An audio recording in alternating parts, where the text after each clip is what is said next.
పార్వతీపురం మన్యం జిల్లా గుమ్మలక్ష్మీపురం మండలం కంబగూడ వద్ద చెట్టును ఆటో ఢీకొట్టింది. ఈ ప్రమాదంలో 16 మందికి తీవ్ర గాయాలయ్యాయి. గాయపడిన వారిని కురుపాం ప్రభుత్వ ఆసుపత్రికి తరలించారు.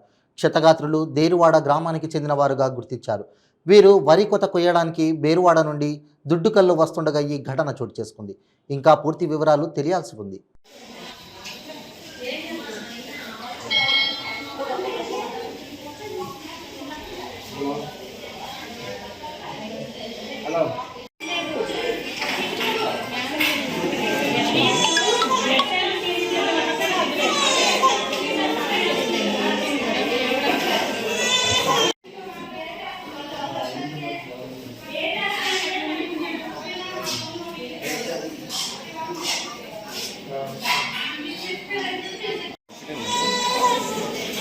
అక్కడ ఉన్నారు సార్ మీరు దుడ్డుకెళ్ళి